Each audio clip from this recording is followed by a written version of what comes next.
Mike Macharia, CEO, founder at age 25, this time 15 years ago. And by the way, happy birthday. Thank you. Just turned 40. Just turned 40, 7 C's Technology. Yes. Firstly, Mindspeak, did you enjoy the engagement? How did you feel about it? Is this something you've done before? To be very honest, I think we should have started at 9 and had 3 hours dialogue. There's so many questions. There were.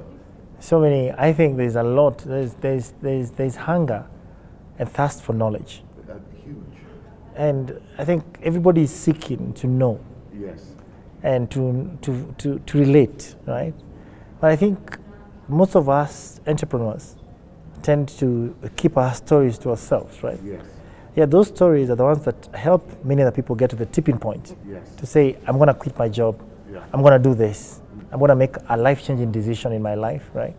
I think I am happy I'm doing this, and I'll continue doing this kind of activities, because I think the amount of people you can impact by giving a story, and it's not about even you, it's just about your journey, right? And that to me, I think this platform, I'm happy at 40 I'm beginning to do this, because look, whether it's failure or success, talk about it. People learn from it. Why should we all go through the same path? That's right. Yeah, so I think the impact is good. Mike, you don't normally associate chartered accountants with, IT, entrepreneurialism. Were you always an entrepreneur, and did you do accountancy? I'm a banker, I did law, but I never wanted to practice law. I loved it as a subject. How would you characterize yourself? You see, some of the best entrepreneurs are, and even in this country and anywhere in the world, were never in their core businesses. What they know is they know how to solve an unmet need. Yes. Whether you solve an unmet need in transport, you solve an unmet need in energy, you solve an unmet need in another industry, health. What you do, you understand demand and you understand supply. And you understand how to galvanize action in between that. So you see a problem and you see a solution. In between there, there's a journey. Now, if you ask me really, should you be a domain expert? Yes. Maybe. I don't know. What is that thing about you that drives you, moves you into action? Yeah. It's multiple things. What moves into action could be you're under pressure, or you've had a downside that forces you to come out of your comfort zone. But if you're in your comfort zone, many people are not going to move towards that moment, right? So I look at my life in terms of entrepreneur. I guess it is what galvanized me to be an entrepreneur was just adventure. Yes. I must say, it was purely adventure. So I guess the adventure in me is what made me move into being an entrepreneur. And if I look at my business life, it's always about adventure. I really come in, it's a good question you've raised. Adventure is what keeps me going. Yes. That energy level to get things going, to see a gap.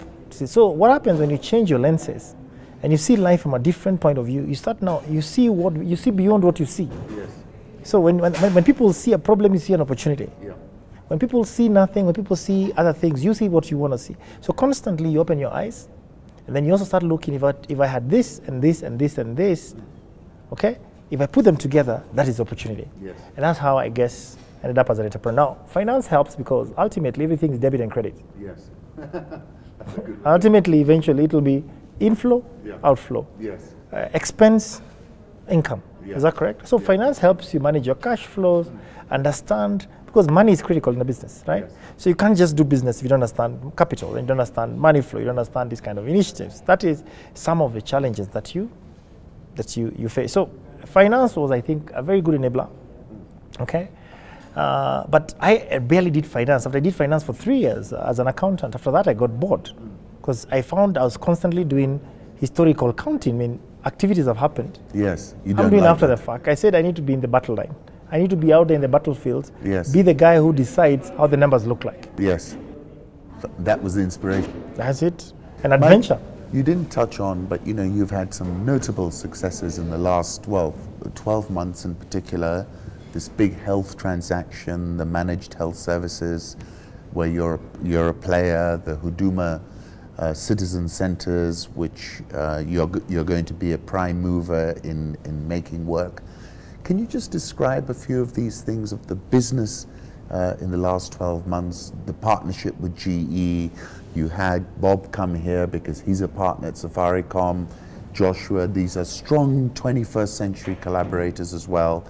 Can you just tell us a little bit of feel of the business? What has it been doing in the last 12 months? Because it seems to me it's done a lot. I think what happened, our journey for transformation began 4 years ago when I realized that one, we had lots of, our competitive advantage was quickly dwindling out. It was? Yeah, because multinationals that we represented were coming and highly represented. Today, most of those multinationals have got double the workforce we have, right? So they were definitely using Kenya as a great platform to champion. That's the first thing. So where you thought your competitive advantage was representing these vendors, that slowly eroded. And margins become lower and barriers of entry are much less. That's the first thing. The second thing that we also realized was customer risk was high because you have got large customers. And as customers, these customers have movements within their management. You know, there are different conversations that happen within there. And that then causes you to hemorrhage because what happens, you're losing the customer because of, they sort of, it's like shifting of players within an organization. And you know, it works like that. It's a bit sad, but that's how it is. And then the issue also of corruption. Corruption is just out of control, right? So you're sitting there, you're saying, my God, corruption here, you cannot get any business, people are highly corrupt.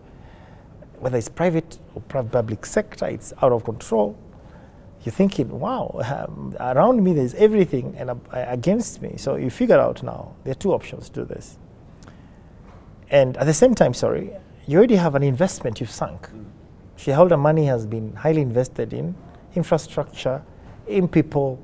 But you know, you come back and realize that if you don't make that move, if you're not bold enough to say, look, I need the resources that we talked about, okay, the resources that we mentioned. Yeah.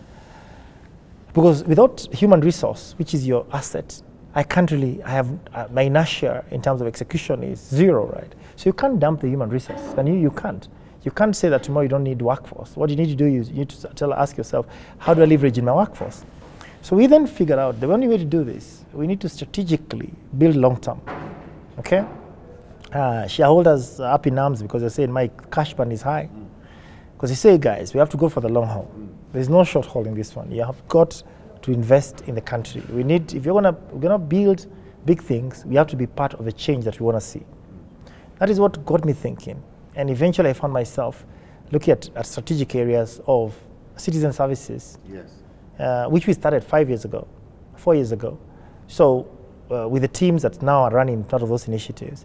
But the reality is 5 years ago, it was an idea, we pushed it through government. So the difference is the current government came up, took it and executed it. That is really what is there. But the idea, the proposition, the architecture blueprint, the legal framework was all pre-built.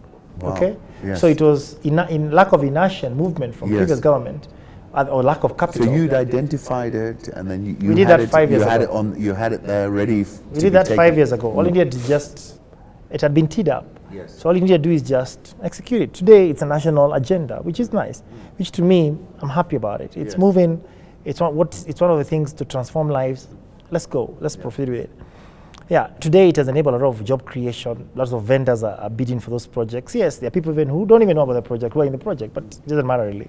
I think what matters is it's moving, it's transforming lives.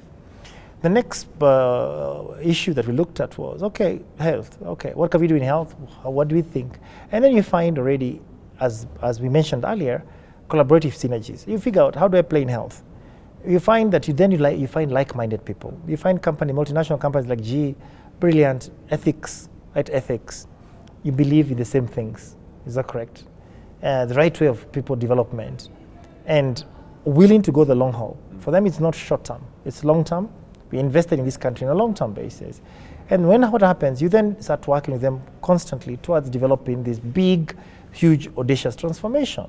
And then you say, we're going to take a risk with Kenya, we're going to take a risk in Ethiopia, we're going to take a risk where, and you jointly go with them to see how you can build this. So today we are global partners for them, for Africa partners for them, for healthcare IT transformation of teleradiology and healthcare IT, transforming health and IT. That intersection where you bring health and technology. Yes. Yeah, which is important. But the same, they're also looking for partners who are passionate, who care about the country, who are ethical, okay, and who can be able, who can make a difference in the country. And together, you then say, okay, fine, let's build a partnership that is long-term. And you build, and you invest, and you invest. Then, with God's mercy, you then eventually get a big project to transform the country. So now we're in a journey of transforming the country, meaning that in the next 1 year, you'll be able to go to and get an X-ray across the country for free. Within 100 hospitals, ultrasound, all these different diagnostics equipment that would have cost you a fortune. So look, future of that will be Kenya could become the next healthcare tourism destination for Africa, right? But because there's a big vision, you galvanize the forces, we all come together, there's commitment from government, okay, to do the right thing, and together we execute. And that's why we are here where we are. And we are doing that in multiple other areas, which one day you'll see, as I'll tell you, look, this is an area that we thought I would do in Transform, it's transforming. I think what is proud as a Kenyan is to say that constantly, you're part of the change. You, in your own way, you help think through how technology can impact people. It's not about me. Even if tomorrow somebody else gets the opportunity and it takes off with it, I am happy, so long as you initiated it. And that's how we ended up where we are. And but that has taken 4 years. 4 years of transform. It's like you have a truck or a ship, you're turning, mindsets, moving out of your comfort zone. Cash burn. You're there, you're driving, but you know it will happen anyways. And these sort of just a technical question, but GE are notorious for having very strong due diligence. How did you manage all those processes? Because you were a tech company here in Kenya, suddenly you're getting into business with the likes of GE. Were you able to manage that? Was it easy? Was it difficult? Were there challenges? No, actually, interesting enough, my interaction with GE started many years ago in the World Economic Forum. I met some few GE folks. We talked, we shared a common vision, and we started. And we are a company 12 years, is it 15 years? GE doing the due diligence is 12, 13, 14. Yeah, you do. You've run your books correctly. You've had proper board governance. You've not been caught in. You're not caught in situations that are neither here at the country level. So what you tend to do, you tend to start now looking. When you do that, you've built a solid business. So and one thing I love about the GE organization, and one thing the GE chairman recently, when he came to Kenya, Jeff Immelt mentioned that for them, it's always about building SMEs. Something that GE mentioned, and I really related. I thought it was exactly, that statement was on point. Yes. In America, one of the things we do as CSR, apart from even beyond CSR, is to create sustainable CSR by building SMEs. So today, working with them, tomorrow in Kenya, we're no longer an SME, but soon we'll be a large organization, work with them, but it's a win-win relationship. I create value, I bring value to the table, right? I understand what we're doing, we bring competent people. Yes, it will get us to be much better. We'll become a global company in our way of health and safety standards. Our processes will become international. Our way of thinking, our way of collaborating, our way of transforming, and even our way of co-innovating. Everything will change, for sure. And that will then bring the next company, and the next company, and the next company, and that becomes your journey. Now, for us, as we scale, the issue is how do we then get other people to grow with us? Yeah. So we've got a lot of, again, like for instance, in a project like this, we've got some subcontractors, and we hold those subcontractors accountable to all these standards. So it's like a train. It's a locomotive that goes along, and as it goes along, it pulls the rest. Is that correct? At the speed it should be going. And as more people join into the bandwagon, you have to you move at the pace in which the whole ecosystem is. You can't be the guy that derails the whole train. You know, a couple of weeks ago we went to the Innovation Forum. We were there together. You've been a big promoter. The president, I see, was at the iHub. We saw from his interaction at that conference, very technology-driven president. He understands it. He's interested in it.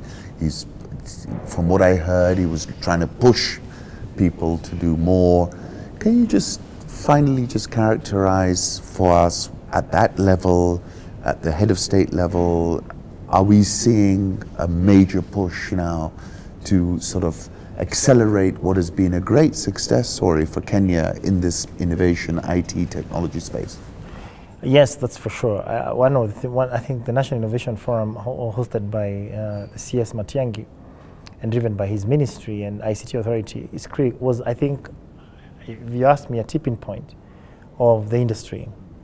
You see, the president, His Excellency the President is very passionate about innovation, you know, generally, and technology. But, you know, when you sit at the helicopter view, and there are a lot of policy decisions and conversations, how do you connect at a grassroots level with what is really happening?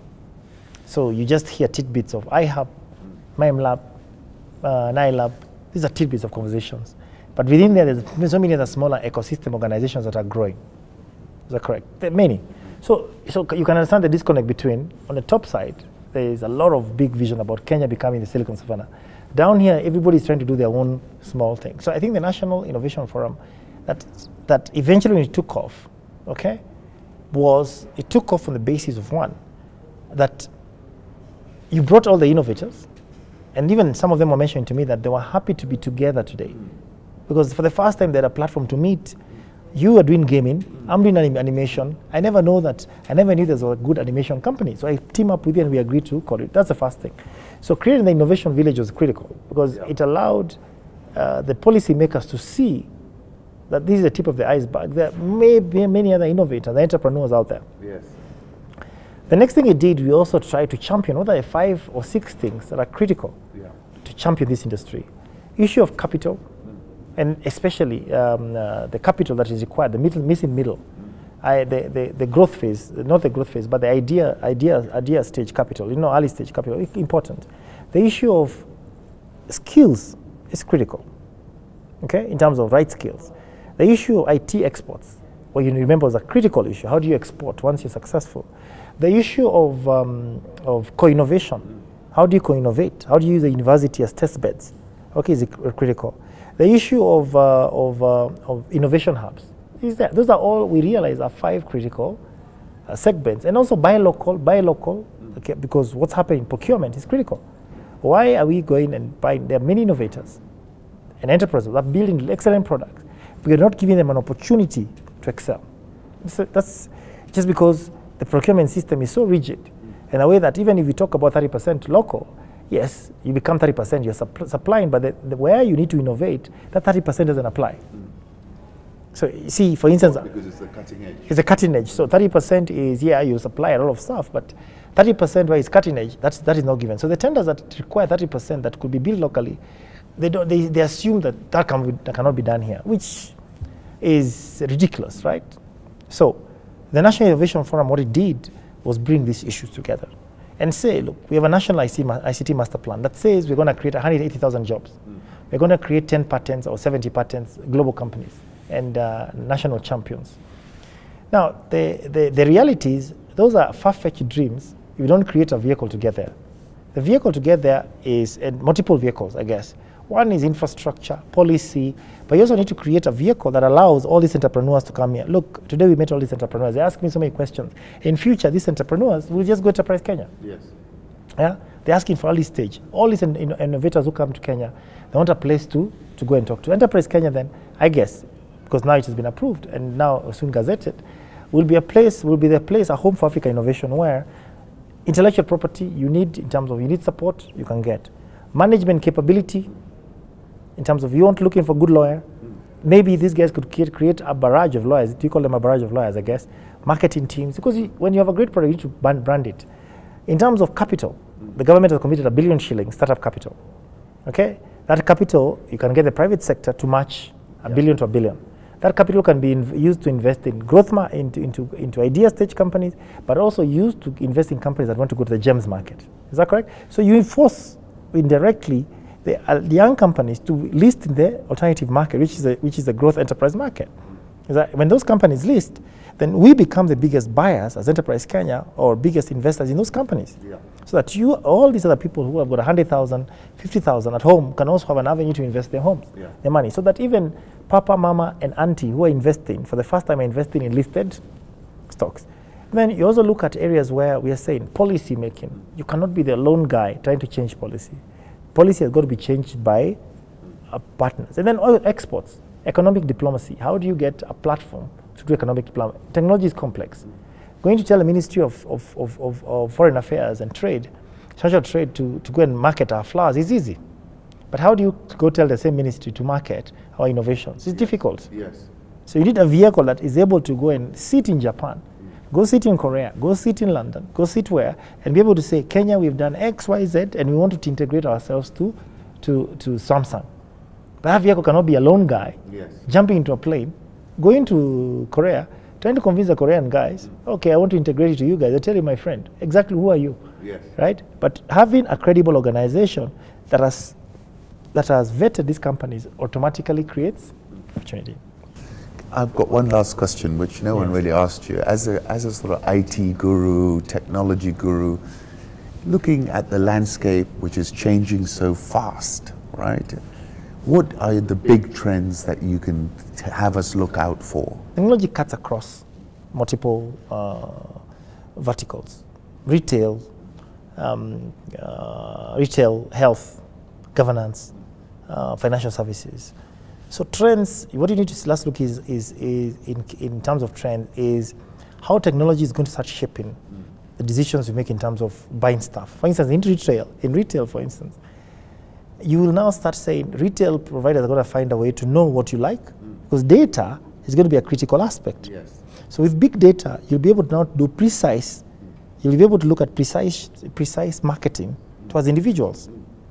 So any telco company that is not thinking about big data is going to die, I guess, because at some point, the only value you'll have is data.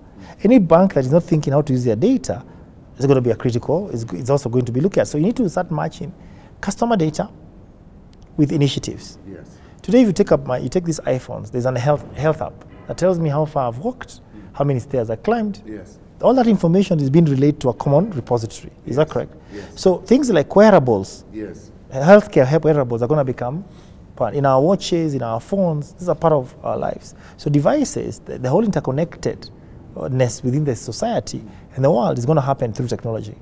So the question is, the changes are going to happen is our behaviors are going to start getting shaped by technology. Wow. From policing, okay, from our health, how we consume, how we eat, the kind of relationships we create, Yes. right? The kind of way we are governed, that is going to happen.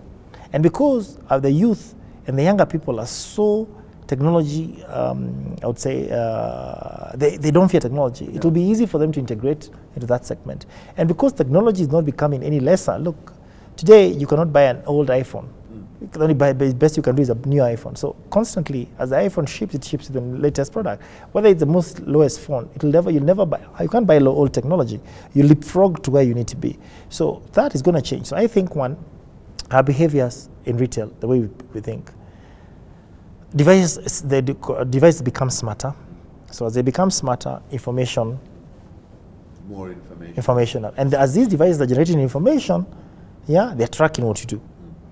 And then things from how you create friends, how the social media will create a role in your life, customer service, is that correct? Health will be shaped. Education will be highly impacted, is that correct? Yeah. Today, so it's going to be across our life, it's going to permeate, so technology is going to resonate across the whole ecosystem, across the country. And if that happens, okay, not across the world, like if that happens, you can't be this country as an island doing nothing about it, because everything is going to be moving. So the question remains, who is going to get left behind? Because even the government has said we need to move forward, right? We need to move forward. So I guess technology, as you said, is going to look, digital migration. Today, my cell phone I can almost create my TV channel. Yes. So what is stopping you? Nothing. You're right. It's about shared experiences. Yes. So technology is going to play that fundamental role. Last question. You spoke about bench strength being a defining competitive advantage. Look at Kenya. Do we have bench strength in the technology field? That's because I know one of your catch phrases is you want to be the center of African innovation, not Kenyan innovation. Do we have the bench strength to support that desire of yours? I think it's a brilliant question, because I think we need to look at it. Bench strength. Do we have enough people living in universities? I think first we need to look at technology beyond technology. We should not see BSc, technology, ICT. We need to see technology now in a more economists that move in technology, healthcare people that move in technology. So we need to see technology horizontally and vertically. Horizontally meaning, I can do technology specializations. Yes. But horizontally, I can be a banker that understands technology very well. You could have loved technology, and you could horizontally say, I understand banking, but what I want to do, I want to, at the point of intersection, I want to plug to a technologist. Yes. So me and you then Yes. become the guys that. Yeah. So in future, you need to start seeing, our bench is going to be defined by people like yourself and people like myself. Yes. But now, granularity, a university student that is doing BCom, Yeah. and I'm in Polytechnic doing technology, right? And there could be a manufacturer of technology here. So Yes. that is what's going to be defined. That's the first thing. We have a bench. We have a bench, but there has to be conscious effort towards nurturing that bench in terms of academia, because academia can't do everything. You know, academia cannot change the curriculum fully to align with the growing change of technology. It can't. So what needs to happen? There has to be a very, very strong integration between academia and industry. Bring it together, okay, such that if you do that, then you have enough people who are leaving university in their 4th and 5th year or 3rd, 4th year that immediately can hit the ground running. Because what the challenge we have, we can't have enough of these people who after 4 years, they still have time, they're still running, they're not fully baked to get into the system. That's the first thing. The second thing is also to create enough test beds for these guys to be able to try things out. So we cannot say that we've got problems, but we give our test beds to third parties. Our test beds have to be us. We need to be able to open our platforms to allow these guys to innovate. Because you have got a great idea, but the test bed for you to be able to solve the problem, traffic problem. Yes, we've got traffic lights. Why have we not created an innovation platform for traffic management? Got my point? Yeah. Allow innovators to come and say, maybe let's work together to try this. I don't think our competitive advantage is going to be on infrastructure. Yes. Infrastructure meaning data centers and blah, blah, blah. Those data centers you can get, my God, today you can connect to get a data center in Norway. Do I really need a data center? Is that my competitive advantage? No, my competitive advantage is what is layered on top of the data center. And the value here that I'm able to take a problem that I see on the road here, create value in between, and then unlock that value through innovation, and then create a commercial model that works. Now, the combination between national and multinational companies and global products, when they come here doing the incremental innovation space, if it's GE, for instance, GE saying, fine, our maternal healthcare product can be able to be tweaked to create value locally. That incremental innovation is what we call, that's going to be the value. So do we have a bench? I think we stand better than most countries. Okay, Egypt has done well, but it has done consciously built that over time. Okay, and you've seen today with the recent chaos in Egypt, a lot of that bench has moved into Dubai, yes, moved into Europe, yes, okay, moved into Africa. Is that correct? Or moved into Middle East? yes. Now we need, but that's because of the recent issues, because those skills are very mobile and very sought after. Is that correct? So we need to ask ourselves, fine, our bench, if we compare to South Africa, yes, we also have a good bench, okay, but a lot of South African bench sits and manages their own own projects. And the best, they rather go to Australia and Europe. Now Nigeria could give us a competitive advantage. Could give us competition, because Nigeria, if skills are well marshaled, can play a critical role. So it's not a wonder of late when I look at some of the very skilled resources that even come to Kenya to help me implement projects are Nigerian, because now the market is slowly there, because the numbers are there. So Kenya, we have a competitive advantage. What we need to do, we need to quickly figure out where is our competitive advantage. Yes. Okay? Yes. Do we want to be a BPO industry taking calls? That opportunity has gone. We need to ask ourselves, where can we create value? Yeah. Okay, and that value can be created within our industries. But if we then package that opportunity and ship it away to other markets, we can as well export our people. That's why we've just exported all those jobs. Yes. That's what we do. So we have got to be careful, the balance, a delicate balance between quickly executing a project or opportunity or solving a problem and creating local value, okay, that now creates a future sustainable nation. Mike, I know you've got to get down to Mombasa. Yes. So I'm going to say thank you for a really inspirational talk.